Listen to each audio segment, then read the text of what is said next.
Welcome to the Sports on Prime. I'm Gary L. Smith, and today we have news from a former Black Stars captain and also Tony Bafo has gotten a position on the CAF, one of the CAF committees, and Ibrahim Sanidara as well. Plus, we do some international news. Thank you for your time.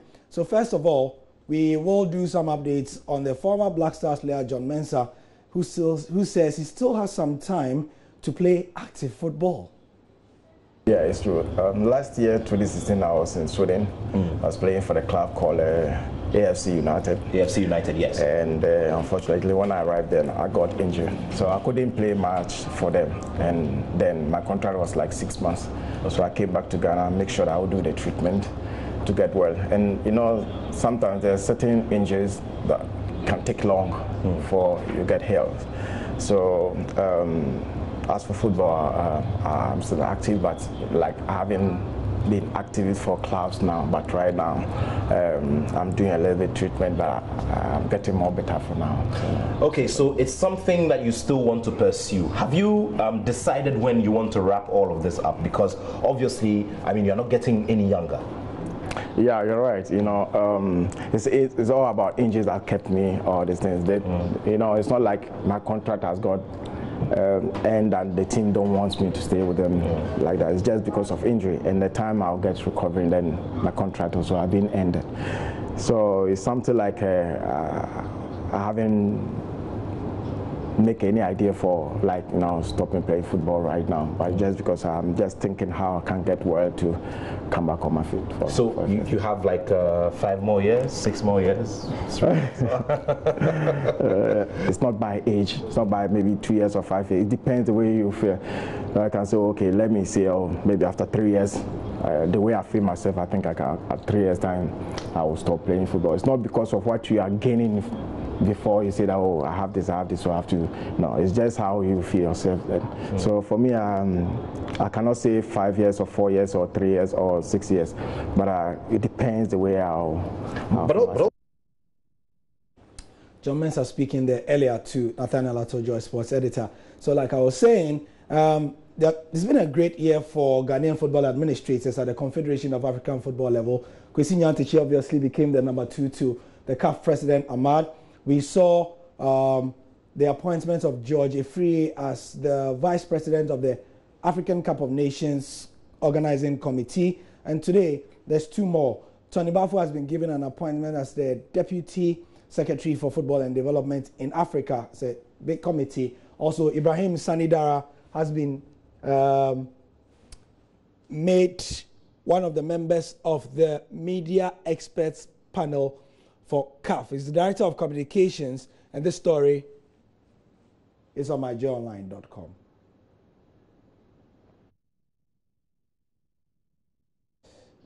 Meanwhile, in some local football news, Asante Kotoko, reigning champions of the MTN FA Cup, have presented their trophy to Otumfuo Osei Tutu II. Selwyn Saki has a report.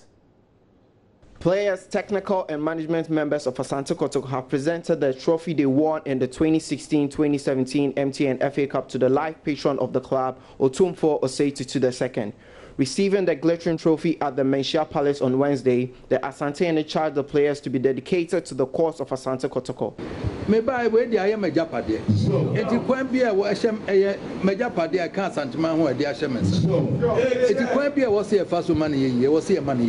Anunti na ya monti ase no nkola na bobo no sikas we amokobo me ba na nkola ka che ya se da amokobo ya se mani panyine se obi abo be man 5,000 fa sa na mokwa yiri mo ahye go mi aso mfa so ne se aso mfa so pa ne se ne e be ma 5,000 de ne wa yiri ho abo a first a ahye 3 goals.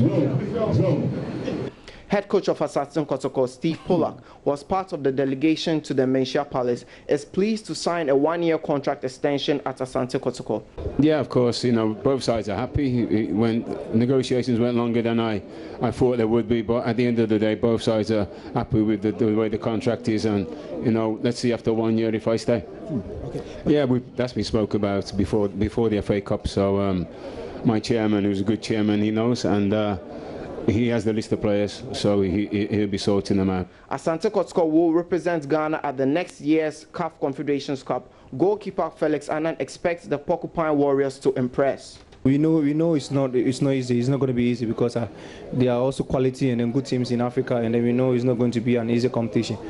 But we are really poised, and then we are really glad we are going to compete in the competition. So we will go in very strong, and then we work really hard so that we will make Asante proud. Asante Kotoko are expected to embark on a training tour of Germany before the start of the 2017-28 Ghana Premier League. So in Saki with that report.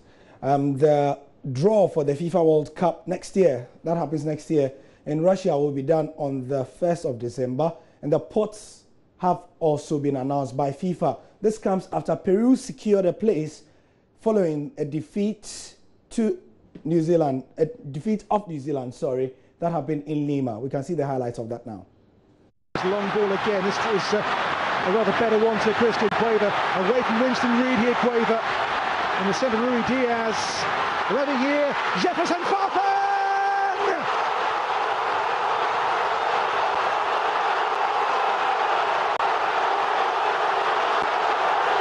And Lima's going absolutely crazy. Jefferson Farfan, the man whose Peru career began nearly 15 years ago, has scored a goal to put them on the cusp of a first World Cup for 36 years. And there it is. There is emotion. There is drama. And there's a lead for Peru. Jefferson Farfan. Corner taken here by Christian Cueva. And the ball breaks loose. And that is the goal which will send Peru to Russia. Christian Ramos buries it. It's a 2-goal buffer in Lima. Coach Gareca urges calm, but who can be calm on a night like this, in a stadium such as this, with fans like this, and a scoreline like this? Peru 2, New Zealand 0. And after this win, the government declared a national holiday. And not just that, they paid all public workers for not going to work just because they qualified for the World Cup, first since 1982. Since 1958, Italy have been at every World Cup. This year marks the end of that, and next year they won't be there after they lost to Sweden. And Italy have sacked Gianpiero Ventura. Italy have fired coach Gianpiero Ventura merely days after the Azzurri's failure to qualify for the 2018 FIFA World Cup. Ventura received comprehensive criticism for his tactical decisions that left Italy out of football's biggest competition for the first time in 6 decades. The four-time champions lost a European zone playoff to Sweden 1-0 on aggregate on Monday. This comes after his contract was recently extended to 2020. However, that deal included a stipulation that it could be voided in case of failed qualification. Ventura's stint started last year after Antonio Conte left the national team and comes to an end with Italian Federation President Carlo Tavecchio also under fire. His refusal to heed the calls for his resignation has been met with protests back in Italy. Carlo Ancelotti, who was fired by Bayern Munich back in September, has been mentioned by Italian media as a likely replacement, but no new coach has been named. Ancelotti has said many times that he's not interested in a national team appointment because he prefers the atmosphere of club football. So we'll see how that one pans out. Speaking of club football, what happens to this man, Zlatan Ibrahimovic? He's been injured for a while, since before the Europa League final. But Jose Mourinho expects him to be back before the beginning of the next year. He's a lion, he's a fighter, he has anger all the time, and that's the reason why he's almost coming back. As we expect, he reduces the timings of his recovering, and as we were saying a few weeks ago, he will be back in 2017, which is a magnificent recovery.